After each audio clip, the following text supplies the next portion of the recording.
I do think today, one of my favorite jokes.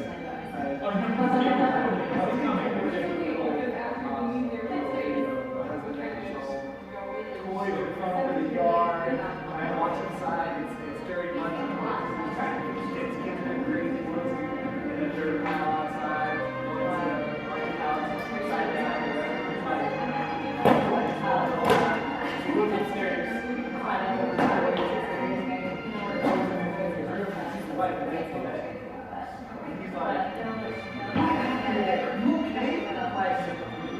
What's going on? And she was looking up the door. Remember how you come home and you're late? After I get all day? Well, today I did. So it's just one of those jokes like,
Welcome, parents. We're so glad you're here tonight. Thank you for joining us. We hope you enjoyed the classroom orientation. Raise your hand if you got to go see at least one classroom. Good, great. Let's go ahead and have a seat. We're going to get started here on time. We've got, of course, you've been listening to some beautiful trailer music from the Lyceum Philharmonic. And we're going to have 4 orchestras, 3 orchestras, and a harp ensemble starting here tomorrow afternoon. Let's begin with the school song. I'm going to introduce you to our school song. Katie Franken is going to lead us on the music, and we've got Mary Gilmore who's going to play the piano. This song, and I'm going to put the lyrics up on the screen. And so please rise. We're going to sing our school song standing. Just do your best. We know this is your first time, so do your best following along. And then after that, we'll have an opening prayer offered by our 2nd grade teacher, Mrs. Sarah Fenton.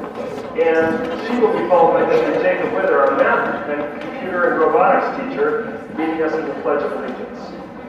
Katie.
We're grateful to be part of a batch that we can study and learn and have religious freedom and liberties.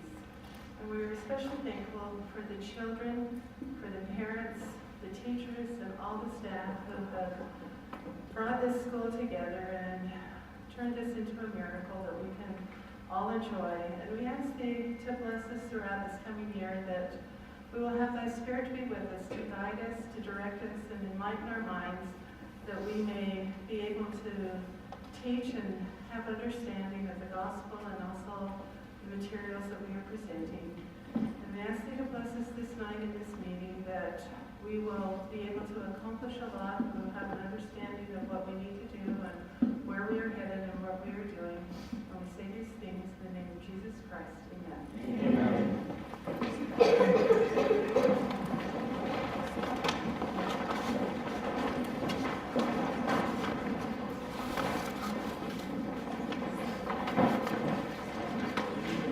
Please stand.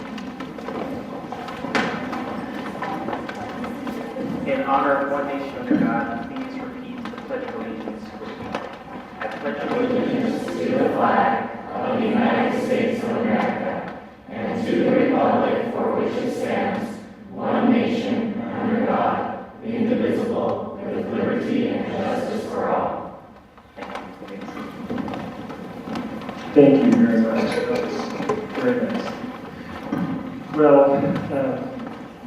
My name is Mr. Anderson. I'm the principal of this wonderful campus, and we're so grateful that you're here tonight. Thank you for making some time to be with us. We know it's a busy night. You could have been at other places, but we're glad you chose to spend a few minutes with us. We're going to make this hour, I hope, very informative and inspiring for you. I'm going to begin by asking Mr. Grant Beckwith, our head of school, to introduce to you one of our board members, and that's Mr. Guy Boyd. After Mr. Boyd speaks to us, we will have Mrs. Megan Buell, our PSO president, speak to us. And we'll go to that point. Mr. Beckwith. Good evening. Thank you for coming. My name is Grant Beckwith, head of school. I'm a little bit like a superintendent supporting each of our campuses. Just wanted to introduce you to our chairman of the board of trustees, as well as our chairman-elect, and then also introduce to you a member of our board that is here and a part of this school community, Hal Boyd. Dan Burton, some of you may know him if you're in the business community. He's the CEO and chairman of Health Catalyst. It's a large analytics firm in the healthcare industry. Dan and his wife Sarah have had 4 children in the school for about 15 years. And Dan is a great grandson of Ezra Taft Benson. He is a Book of Mormon man. And he tells some just beautiful stories about his grandfather and what he learned in his field. Janine Miner, our chairman-elect,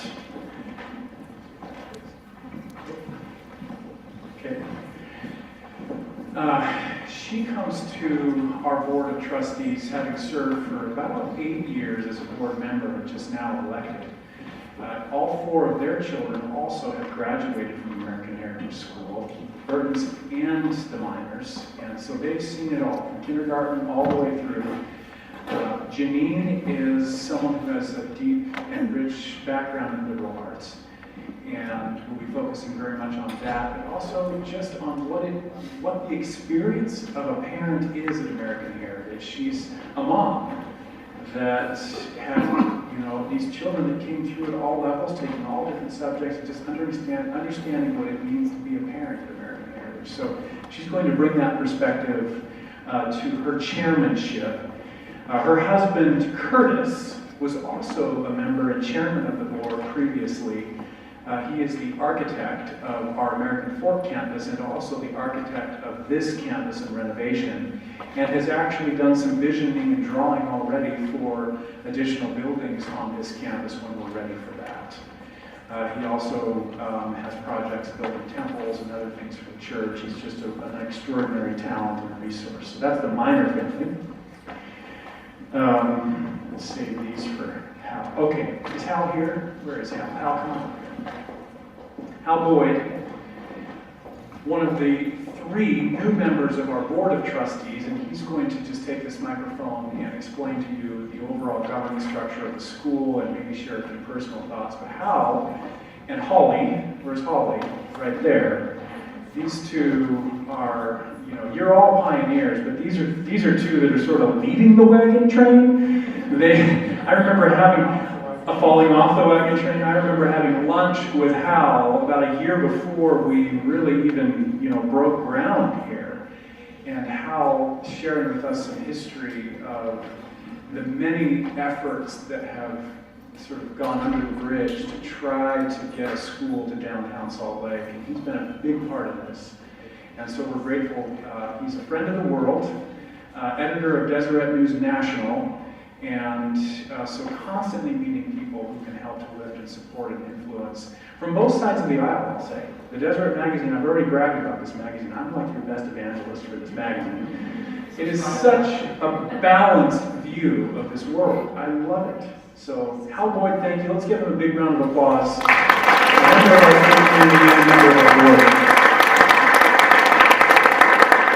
Thank you, Grant, and we're so grateful for Leland and all that Grant and Leland have done to be able to build this. I mean, I can't even believe it. I came a month and a half ago. Forgive me if I have my doubts whether they could pull it off. And coming through the walkthrough, the spirit was here. What an incredible task that they pulled off. What an incredible institution. So if they gave me a round of applause, I think we should turn it on them and give them a round of applause. to acknowledge our faculty, incredible faculty. And I'll talk more about this, but we were able to spend some time with 2 children in the school, and we were just spending time with Mr. Cornell. And I'll just be brief before I get onto some of the more logistical things. He discussed his background. Is Mr. Cornell here? Well, we'll have to report to him that we caused his ears to burn here. But he worked in the steel industry, and he described building steel trusses. And I asked him what happened with Geneva Steel. And this is just a few moments ago. He talked about some of the changes in the steel industry and how they went under. But he said the unique thing about Geneva Steel, what had made Geneva Steel successful during its heyday, was that it took old steel and actually melded it in with new steel. And that made it particularly strong to make these trusses, some of which could span underneath the entire conference center and hold that up over there, and bridges and highways. And he said that fresh steel is actually quite brittle. And so fusing it in with that old steel, that reclaimed steel, had a special power to it. And I couldn't help but think about what's occurring here in American heritage, both at American Fork, in Salt Lake, now here, and of course worldwide, as we'll discuss, is taking the past, the incredible lessons of the past, and melding them and fusing them into something beautiful and powerful with these students in that formative process of education. And so, at the top of that, from the board level, we're just trying to support that process, trying to help do whatever we can to provide the resources, the funding, the ideas to allow the great teachers and administrators to do that welding, that melding process. So I think I can advance here the slide. This is just to give you a sense of the structure. So Grant Beckwith, who you just heard from, is the head of school. And then we have 3 campuses.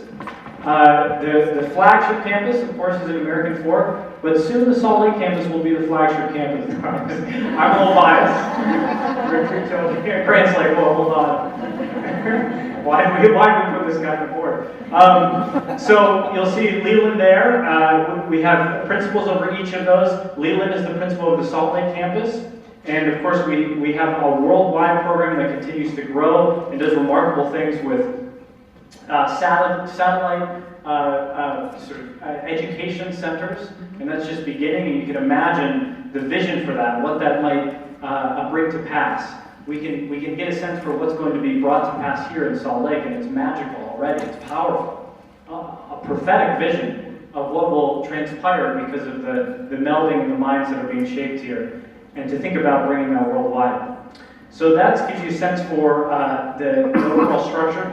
The Board of Trustees is over all 3 of those campuses, but then you have, underneath that, you have advisory boards that oversee each of the campuses individually. I participate both in the meta board there, and then that's not a reference to Facebook, and then the advisory board as well. And there are many parents who have already been asked to be on an advisory board or on a committee or one of the parental groups. So, this is a community where we're all building this together. I've certainly felt that. I know many of you have felt that. And I know that they're eager for more participation at many different levels. Here's just a brief overview of the Board of Trustees. I won't go through every single one, but very accomplished individuals, with yours truly as the exception. But just a great group and an incredible love and unity, desire to provide what really is an incredible educational formative experience. And you can sense it already, I'm sure, through going through the classrooms. I guess I'll save a little Jeremiah for the end, but I do really want to emphasize that formative process, which is missing in so many different avenues of the world today, where we're oriented toward love and unity, trying to channel each of us to become better and to become our best selves, and certainly doing that with each of the scholars here. New members of the board, myself, Shannon Norton, and Mary Kay Ware, just recently added. Here is the advisory board as well, and many of them come from the local area. Many of these individuals, didn't introduce each of them by name, but have given significant amounts of their treasure, intellectual and financial, and spiritual, and toiling to try to make this an educational experience that is truly worthy of your students. So first, just want to again communicate the love of the board, the unity of the board, the support for all of the faculty members and the administrators, and the desire to make this the best campus it can be. There are lots of opportunities to serve, and we hope that you will get involved. We encourage you to get involved, because if I'm doing all this, you better do all this. I want you to feel my pain. No, we want to build a school that mirrors a Zion society. We want ourselves to be a part of that, and we want the scholars to be a part of that. And so there's a parent service organization. Megan, would you like to just wave and say hello? She leads our PSO. She's the PSO president. There are many committees, and I know many have already begun to participate, but there's probably more opportunities as well. Am I done? Okay. All right, I'm running into my time. But get this guy up. I'll just close by an expression of gratitude for what American Heritage School has done to build this. We had an opportunity. We lived in the Avenues, which is across town, and before we were moving to Utah County, we had the opportunity to meet with a senior church leader who was wondering what's causing you to leave. What are the things that might make you stay in Salt Lake City? And one of the things that came to mind and I immediately said was, a school that is oriented toward the values that we want our children to be brought up in. And so we left because of different job circumstances, ended up coming back a few years later, had another opportunity to be, because of some work situations, to be with some senior church leaders, and we heard some rumblings that there might be a school coming up.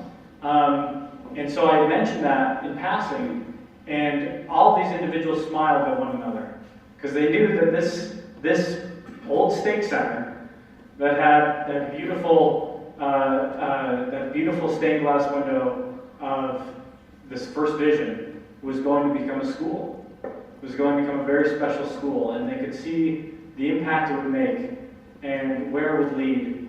And in that moment, I felt like we needed to do everything possible, because incredible souls will come through here. And every child deserves this kind of education that's being provided. And they will be, I'm thinking of David McCullough, who wrote the biography on John Adams, who just passed. And he talked about John Adams as a school teacher.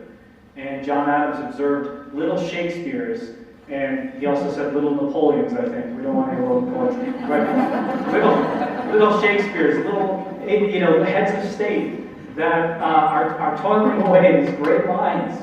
And we have a cradle and a formative process where they can become that powerful steel that can hold up the nation, hold up the community. And I'm just grateful to be a part of it. And again, want to applaud everyone who's been involved and thank them for all that they're doing for the school.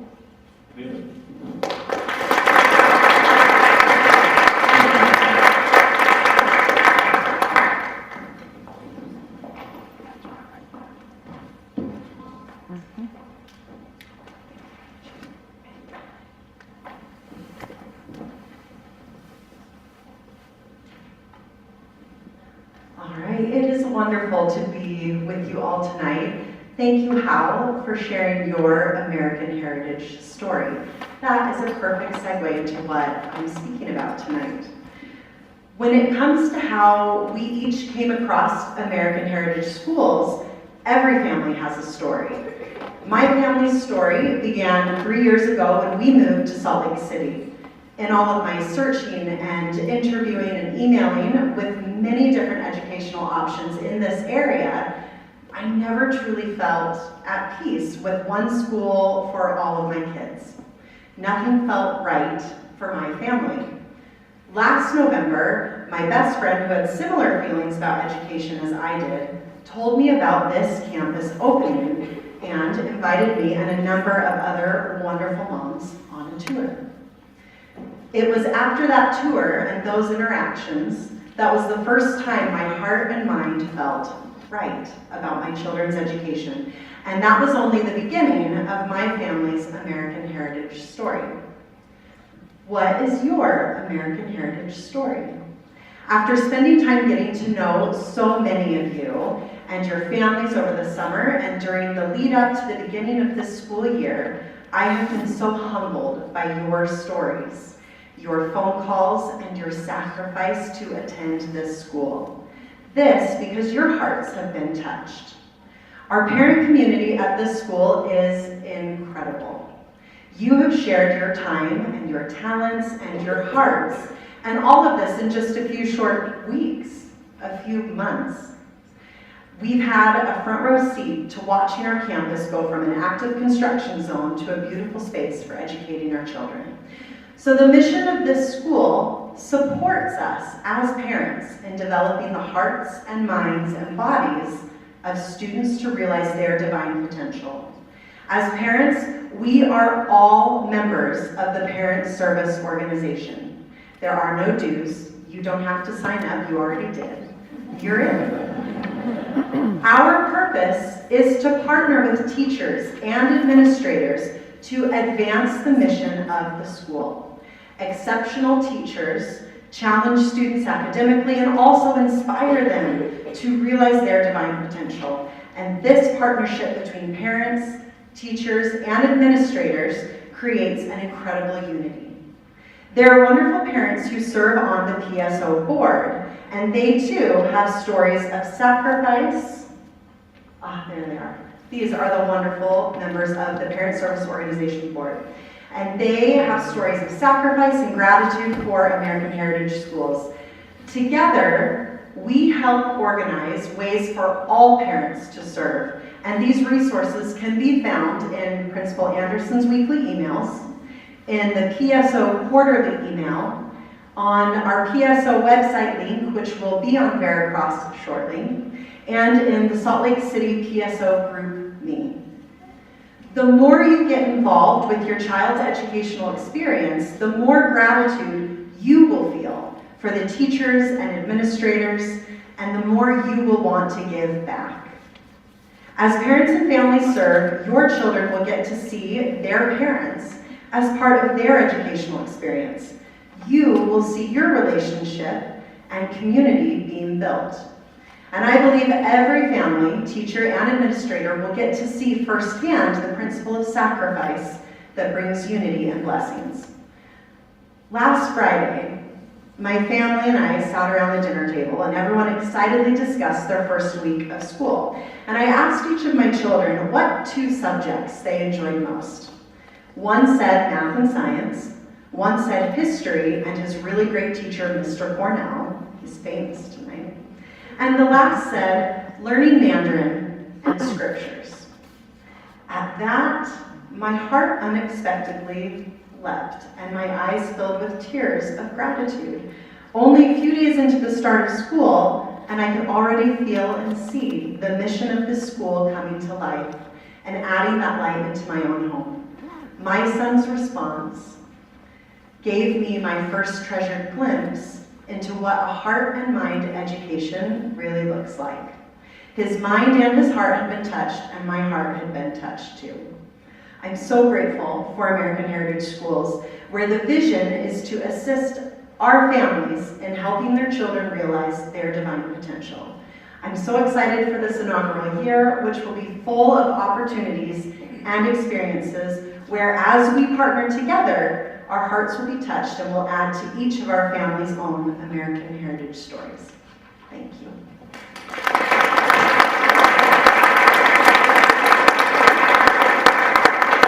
Thank you, Daniel. Well, you get a sense for some of the people who are helping guide this work, how in a very in a very charitable role, right? Not an unpaid role, an advisory role, a board member, and Megan as well as a parent who's helping to marshal hundreds of hours, thousands of hours, even tens of thousands of hours of volunteerism from you parents. Thank you, Megan, and thank you, Hal, for your service. Now, the administration, we have 4 members of our administration who will speak to you briefly. Kristen Jansen, our admissions director, first, and she'll be followed by Carolyn McNiven, after which I'll speak, and then Mr. Beckwith will speak, and then we'll be finished. Kristen?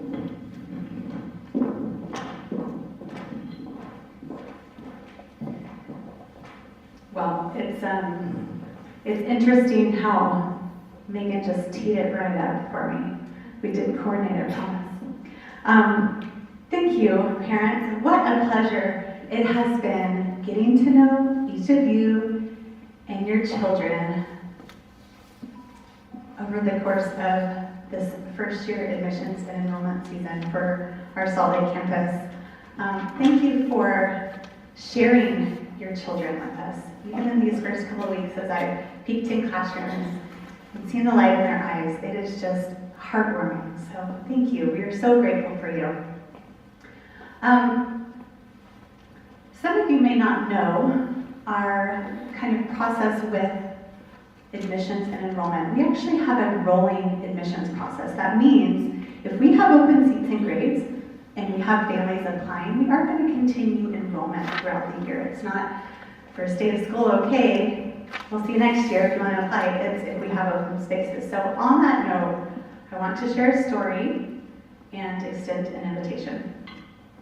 So when we first moved here, we did not feel really comfortable or know where we wanted to enroll our 4 children in school.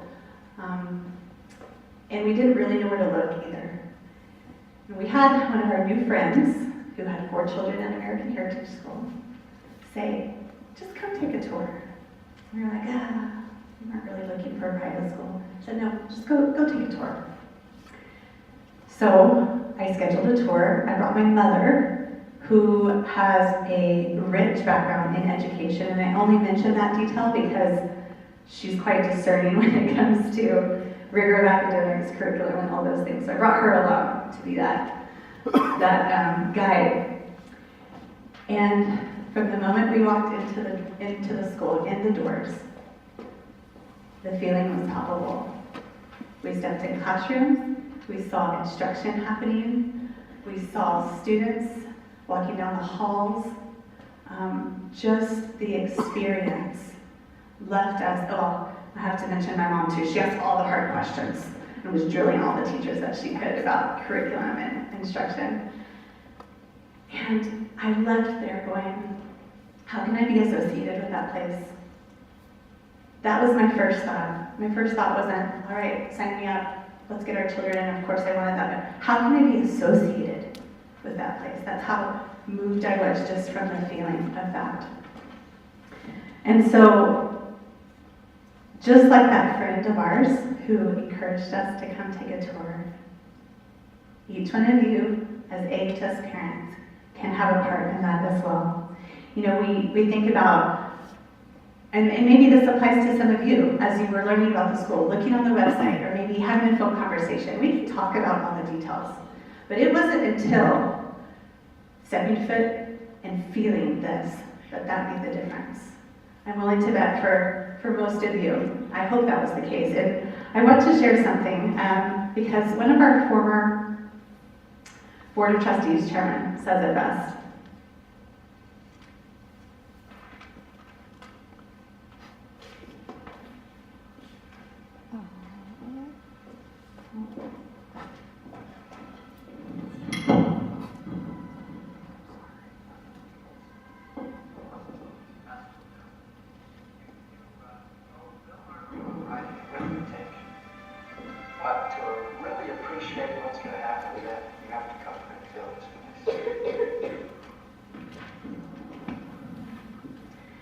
Come and fill this place, is what he says. And those words ring in my ears every time I talk to families. And so, inviting families, inviting them to come on campus and to feel this place is what will help bring those families who are looking for this type of education, or maybe they're not looking. Maybe they're not looking for this type of education. They don't know it yet, right? But we can invite them to come and feel this place. In that, so just kind of a logistic to this invitation, that I hope all of you will think about your spheres of influence. Who could you invite to come to our American Heritage School? You're welcome to do that yourself and just bring them on campus and take them around and show them the classrooms, or we can set up a time with an administrator who can give a tour. But it's a plea from us, an encouragement. As families, of course, we feel strongly about this or we wouldn't be here. And we want to share that with those we're close to, our friends, our families. We want them to be a part of it too. And so it happens very naturally in that way. So that's my invitation to all of you tonight. As founding families of the Salt Lake campus of American Heritage School, and your story of how you got here. I shared mine. You sharing your story will help people understand and maybe take that first step of coming and feeling this place and taking a tour. All right, thank you so much. We're so grateful for each of you. Thank you.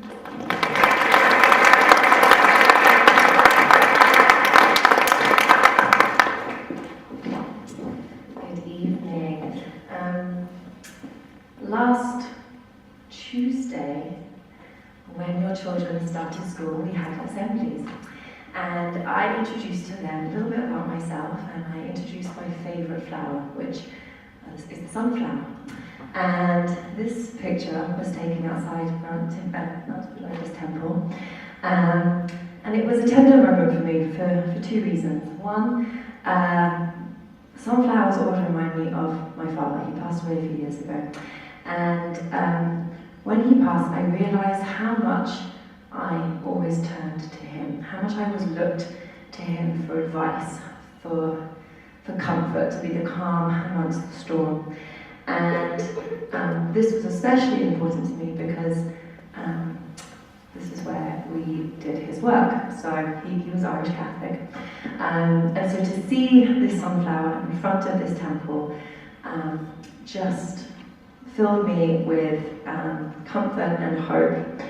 And the sunflower has so many meanings. It symbolizes love, it symbolizes hope, it symbolizes joy, adoration. And in different cultures it's lucky, and it can symbolize harvest and plenty. And so something that I learned about sunflowers, there is a point to this, I promise, is that they have different types of sunflowers, different colours, and each colour represents something else. So the yellow sunflower, the one that we're most aware of, that symbolises joy and hope. White sunflowers, they're very, very pale yellow, they symbolise purity and virtue. Red symbolises strength. There's pink and there's purple, and I just love how each of one of these sunflowers, they are all different, but they all have one thing in common. They follow the sun. This week, since Tuesday, it has been such a pleasure just meeting each and every one of your children. I can speak very confidently on behalf of the staff that we are just in awe, and we are so happy to be teaching them. They are teaching us. And I just love how each and every one of them is unique in their own little way, but they bring so much strength together, and we see them every day just following the light. Not only following the light, but then as a result being happy and joyful and sharing that light with others. I have seen cute little kindergarten children just being so adorable, wanting to follow their teacher's instructions and listening so intently with beaming faces. I've seen the older 3rd grade, 4th grade, 5th grade students maybe misunderstand each other and then comfort one another and unite together and encourage unity. And I've seen the older students, the 7th, 8th, and 9th grade students, just filled with intelligence that they have learnt from clearly their parents, but also from each other, sharing the knowledge that they have. And you can just see the countenance shining from them. And it's just really special. And I love that they are like sunflowers following the light. We know that as we seek knowledge and truth, we become enlightened, and our countenance then shines forth, and it allows others to see, and those who are seeking, they see it, they notice, and they question, they want to what is it that makes you shine? What is it that makes you joyful and happy? And our students, we can see that. They grab some truth, they see it, they see the pureness of it, and then they seek more. And it's just so fun to see that, them asking questions and wanting to know more. And I think it's such a privilege at American Heritage. Our goal is to work with you, to continue to empower your children, our scholars, that they will continue to have that light shining from them. Our purpose is to help them to continue to learn and to recognize truths, and not only recognize truth, but to recognize them in the mind, but also the heart, as it says in Doctrine and Covenants. And we infuse those gospel principles with our subject knowledge, so that they understand, that they know who to look to for light, to who to look to for truth. And it helps strengthen and quicken their understanding. And it's wonderful to see. I hope that we can all be like sunflowers, following the light, as mentioned in John 8:12, our Saviour, and that our children will continue to know where to look to, and to continue to follow the light in their education journey, but beyond that as well. It's been a real pleasure. Thank you so much for sharing them with us.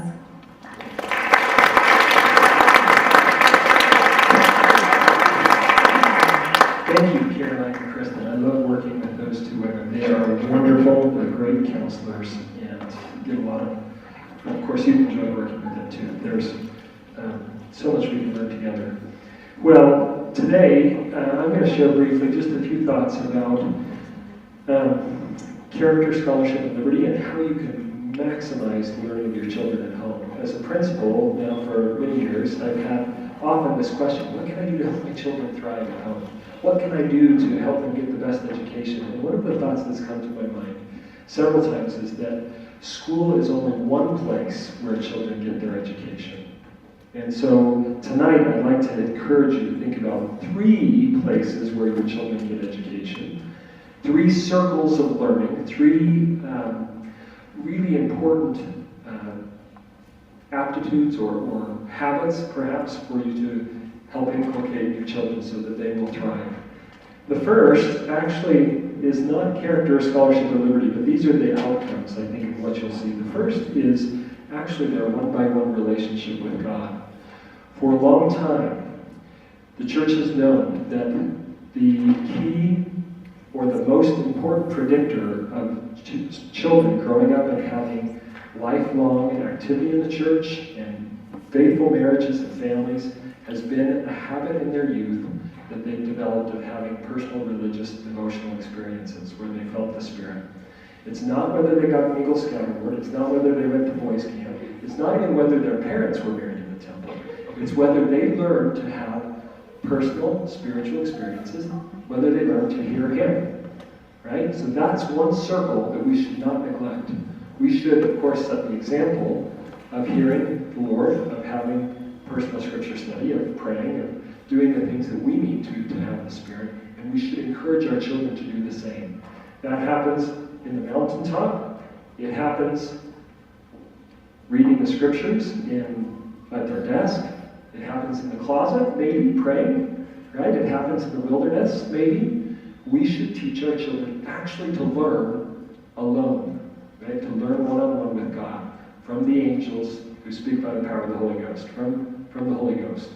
So please let's realize that's probably more important than any education from any human, right? It's their education from on high. Of course, we love the fact that our building shows this. We're going to get these two pieces of art because every boy and every girl should see themselves in Joseph Smith or in this pioneer girl, right, who has this moment of seeking, of conquering. Of course, Joseph Smith is here in our stained glass, right? We see this portrayal that I hope will also be a constant reminder to our students.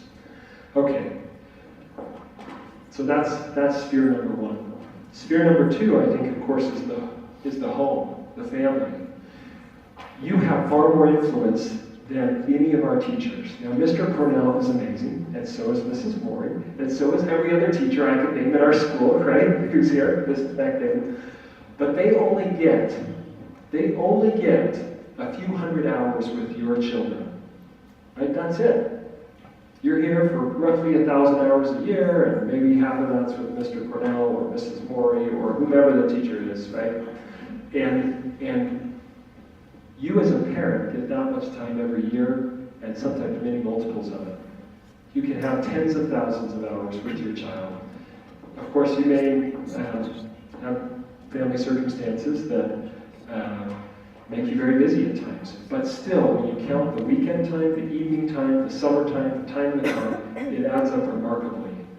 Now, Clayton Christensen is one of my heroes. I'm sure he's a hero to some of you. He wrote many books. One of the books he wrote was called Disrupting Class. It was a very popular book in 2008. It came out and it said, computers are going to continue to make education more and more wonderful because you're going to have commoditized knowledge that goes to free, right? You're going to be able to have videos on any subject that you can search up on YouTube, and you're going to have free textbooks, and all of these things won't necessarily replace the teacher, but they're going to make it possible to do some really cool things, like what we're doing in our worldwide program of trying to extend this kind of learning at very low cost. But one thing he also put in there, chapter 6, right in the middle of this book that could have been seen as a tech and education book, was this chapter on the influence of the home. He said, parents, and he quoted this study, some researchers from Kansas who went into homes of 42 families over a course of 3 years, and they just recorded for an hour a day all the conversations that were said. And they transcribed them and coded them and analyzed them like PhDs like to do, right? And they found that there were some homes, they categorized them into 3 levels, and some of these homes had really only 600 words per hour spoken to their children. That's about 10 words per minute, right? And other homes had something like 1,300 words in the second category, 1,300 words per hour. But the third category had 21 to 2,300 words per hour. And extrapolated across the number of hours that you're waking and across so many days and so many years, it ended up being a 30 million word gap over 3 years. You've probably heard that. You could Google search 30 million word gaps then. And of course, what they found was students who were exposed to more words had better outcomes in terms of their language development by age 3. They were looking at children from 0 to 4. But they also noticed one other difference, and that was that in the homes that spoke a lot, they tended to have what was called, well, what they termed language dancing instead of business talk. And this language dancing was rich exchanges of adult chatting conversation, right? It wasn't just eat your peas, go to bed, don't hit your sister, right? Turn off the TV. Those commands that are imperative don't cause a lot of thinking, right? It's just transactional. And instead, this was very enriching. It was wonderful. Well, of course, that's what Clayton Christensen, the brilliant Harvard business professor, was saying we should all do. Right? We should all make sure that in our homes we have rich business, not business talk, language dancing with back and forth and back and forth. That happens in lots of places. This is my dinner table. Sunday night we had Navajo tacos, right? Made by the kids, and it was so good. And that's an important classroom, right? So please, you already know this, right? I'm probably preaching to the choir here, but don't miss the opportunities to talk at home. To talk at home about everything. To be very positive as much as you can. Just love your children, right? To look at them and be filled with compassion for them, and to look at them and love them. It says in the book of Mormon that the Savior looked on people, right, and his heart was full of joy. Just look at your children, and you'd be like, wow, I I can't believe I get to be their parent. Isn't this awesome? Right? Even sometimes when they're a little bit bad, we'll still be, Okay. Now, we need to have some really important conversations too, and we as a school want to help you with this. Of course, we've got some books over here. These up here, good pictures, bad pictures, we're gifting you all one today. It's yours. Please take it. We want you, of course, to sign so we can keep track of which families have it and which don't. It's just one per family, and we only want to give it to you this year, and we want you to treasure it. But other families that come next year, we'll give them a copy as well. The TechWise family encourages you to use technology very wisely, right? Sparingly. Use it intentionally as a wonderful resource, but not as just an entertainment or time filler. And our Foundations Guide. This is a long, it's 72 pages. Well, including the front cover and the back cover. It's about 68 pages. You'll find that there's some really wonderful information in there. I won't go through it all tonight. I want you to hear from but I do think there are some wonderful materials there. So please thumb through it. Please look for the suggestions that are there. You'll see some things that look like they're more for teachers, but we'd love for you to be on the same page with us. Okay, so that's the second circle, right? Your home. That's where your children learn a ton. They learn a lot on their own if you develop that habit, studying, reading good books, especially praying and developing a spiritual relationship with God. They learn a lot from you as parents, perhaps even more than from some of our great teachers. And of course, they learn at school too. And we really do have wonderful teachers. We hope you'll get to know them, and you'll love them and serve them. Right? How will you know them? You know people by serving them. We hope you'll have turns in conversation with them. You'll be transformed by these wonderful teachers. They're warm, they're intelligent, they're skillful. Come into our classes, be a part of this, right? Help us with field trips, help us with lunch hour, help us with advisory boards, help us in any way you'd like to. If you have an idea, we'd like to have you help us. Now, here's my family. I want to just tell you one quick story about my son Benjamin. All of my children are dear. I love them. They're so dear to me. My son Benjamin, a year ago, came back from China. And we said, you got to do one form of music, you got to do one sport. You can choose what it is. Choir or orchestra, he plays the violin, and he chose to do choir. But he kind of did it begrudgingly. Now, he's a brilliant boy. He's very good at technology. He's very good at running.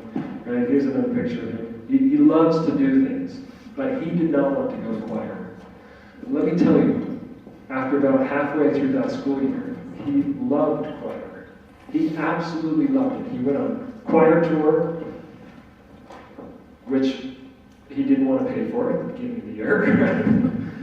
But he had a transformational experience over the course of the year. And why am I saying this? I'm saying that please be aware of the breadth and depth of some of the relationships that you can build here.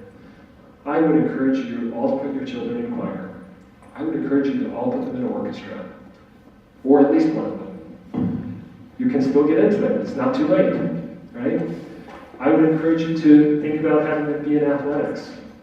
All of this is on our website. You can go sign up for the choir, for example, and they will be singing praises. They'll sing praises to God. They'll sing classical and patriotic music too, but their hearts will be changed in the choir. Their hearts will be changed in the orchestra, so don't miss out on that. We have fun athletics too. And right now, one of our challenges as a small school, by the way, thank you for taking a chance on us, because there are 120 students, and that's 1/10, almost exactly, of the American Fork campus. And it's hard to put together a soccer team for K through 3 when we have one student show up. One today. We had 7 on the basketball team, that's great, right?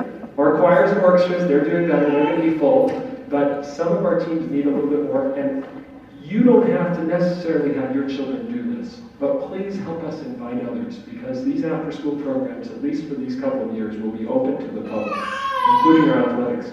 I'll just show you. This is literally, I came here for 30 seconds, 20 seconds, turn on my camera. I'm not faking this. This is not like edited. There you go.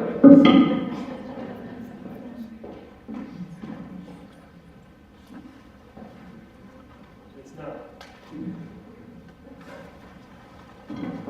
Okay, so that was Lane Bittner, who's our athletics basketball coach, and he's pretty skilled, and he's so friendly and so kind. Okay, I can, again, talk about getting teachers, and I guess you don't really need to hear this, but there it is again. Okay, let's do this. So then I said, okay, let's see what you got, Tiago. He's our soccer coach. Brazilian, watch it. Just watch it. I mean, you can't hear it right now, but it's pretty remarkable. There he goes. Did you see that little juggle that he does, right? I mean, it's just cool. These students, so we can't really compete against the 5-day schools, right? Not this year, maybe not next year, maybe not for a couple of years, but we will start these training programs, and your children will learn skills that they can apply in their rec leagues, that they can apply in their club teams if you want, or that they'll just learn the strategies and skills of the sport. So think about some of those things. There they are. There are some of our first students playing basketball the other day. Our extracurriculars are a little bit small, but if you have an idea and you want to help us, please come. If you want to be a math tutor, please come. If you want to be, involved in our any of these, or if you have another idea, please come talk. We might have to say no to some of the ideas because maybe we're too small this year, but we'd love to hear your ideas. So think about how you can contribute.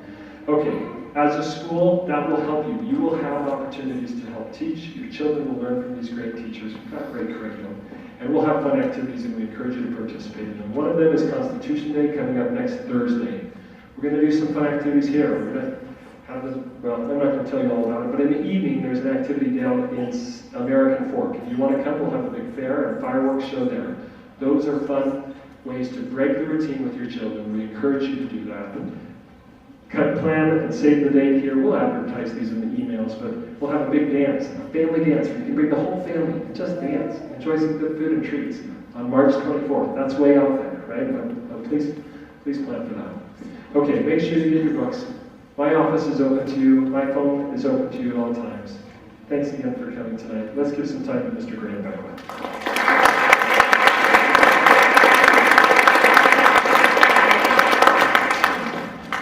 Thank you, Mr. Anderson, and thank you all for coming. I think we promised you a 1-hour meeting, so I've got 5 minutes, and I'm going to try and stick to it, okay?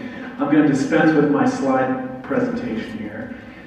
I'd like to just start by thanking Hal for stepping into a role that he's still trying to figure out as a new parent and board member. That's quite a governance invitation to accept. Leland for coming all the way from China. That was a huge sacrifice for his family. And he's an extraordinary school leader, one of the finest I've ever known. Kristen, who's under a lot of pressure with, trying to fill campuses, 3 different campuses, and does such a beautiful and graceful job of it. Caroline, who moved halfway across the world to come and do this. You're still trying to figure out, how does a driver's license work? What type of road do I drive on? Right? You got the road thing figured out? Okay, good. Great. Megan, it always takes a parent like you who's willing to step up and organize all of that volunteerism. And we know that you feel a lot of pressure, but we are all behind you. So thank you for what you're doing here as well. And I want to also just mention, you've heard a lot of faithful people at this microphone. I just want to say here, in case you get the wrong impression, we are not the church. We get that. We are not a church. We are a school. We take standardized tests. We do very well on those standardized tests. We prepare these children for next level learning institutions and careers. We've got lots of data to prove that over 50 years. But the fact that they also, as Megan said, come home and have this sort of foundation of faith. I tell people that a bird flies with 2 wings. Reason is only one of them. And so much of the education systems and theories and methods in this world are based upon reason only. The wing of reason and the wing of faith are both required for healthy and productive lives. Got to be able to believe and hope in things that we can't see and measure. That's what love is. So we are a school, we're not the church. This isn't a seminary on steroids here, right? This is a serious school. And I want to thank you as parents for taking a chance on this. there's a lot of bad options out there, and there's a lot of turmoil in the education world. You know, the Salt Lake City School District is under a lot of pressure right now. They lost the superintendent, they lost the assistant superintendent, they're closing 3 schools around here. I think one of them, Bend Elementary, is closing like right now. And, you know, I just got a call today, there's a charter school that's going to be closing. And there's just a lot of pressure in the education world right now. This is an extraordinary school meeting. Have you ever been to a school board meeting in public systems inside or outside the state where it's like a hot mess of all the most controversial issues on the planet? And here we're uniting around a common vision of what it means to teach and learn by the Spirit and to blend academics and faith. It's a beautiful thing. But we do, you know, we appreciate your sacrifice. We appreciate you taking a chance on us. Leland said that we need you to serve, and he said like tens of thousands of hours. I did the math on it. That would be like 150 plus hours per family. I don't think we require that much. 12 years. Oh, okay. Well, the baseline was different then. I got you. All right. We do a little math around here every now and then. Yeah, 30 required hours. Be gentle with yourselves here, okay? We do need you to serve. We do need you to refer neighbors and families to the school. I'm just going to be very blatant and transparent about this. Our budget driver for this campus is 200 students. We love that we have 115. That's great. That's a great start. It's 115 more than we had last year. But our budget is based upon 200 students.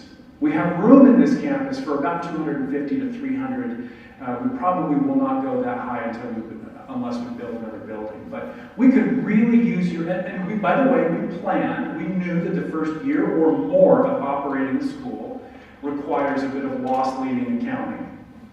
Because you got to hire people, you don't even have, so we've raised a lot of money in advance before we even, you know, cut our teeth on this. We've got a lot of financial aid money we can give away.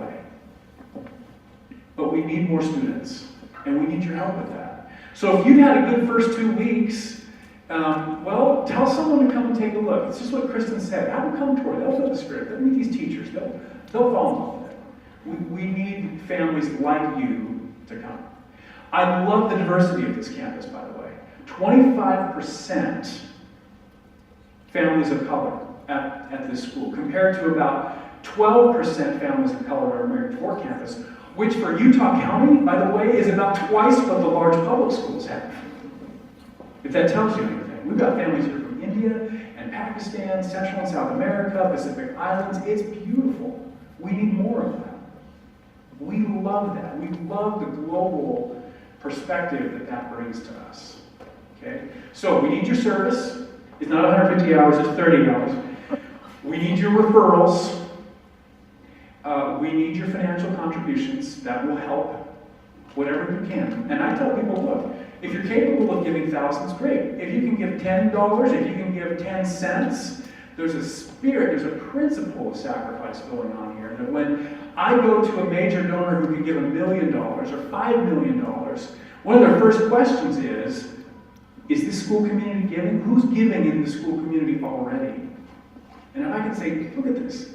We got students giving pennies, nickels, and dimes. And I've got a jar on my desk of students that literally do this. When they hear that we need help and they start raiding their drawer for their pennies, nickels, and dimes, I mean, what this says to other people is, look, they're doing their part. Let me do mine. So service, referrals, financial contributions, whatever you can. And then we also need your hearts and minds. We need your feedback. We need your ideas. And we need you to be brutally honest, right? Don't tiptoe around here like shrinking violet saying, I wish this was different, and not say anything. Come talk to Leland. Come talk to me. Go talk to Hal. Hal will point you to us. That's what a good board member does. Yeah, go talk to the administrators.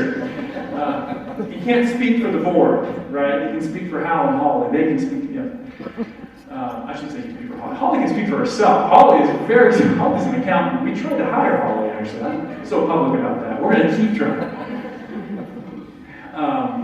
So we need those 4 things from you. Service, referrals, financial support, and your ideas and your feedback. Okay? Unvarnished feedback. All right. My time time's like 3 minutes past. So let me just ask you, if you will you put November 4th? Just pencil it in, just kind of save it. We're going to have a dedication ceremony for this building when all the finishing work is done. We're going to invite a general officer of the church. I can't say who yet, but we have a few of those who are very interested in the success of the school. And that individual will likely provide a dedicatory prayer.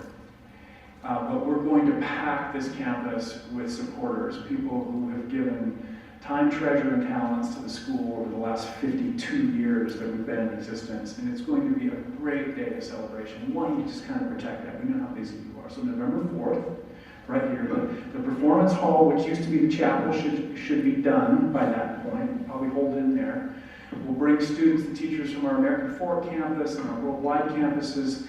So standing room only, right? A large student choir and orchestra to really ring in and memorialize and dedicate this effort for future generations. For our children, for our grandchildren, and our great-grandchildren, this is where it starts.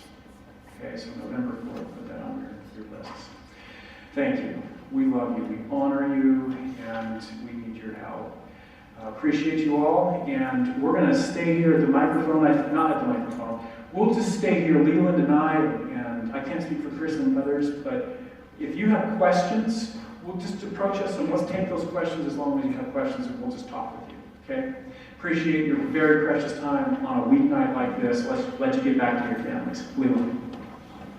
Thank you. Would you offer us a closing prayer?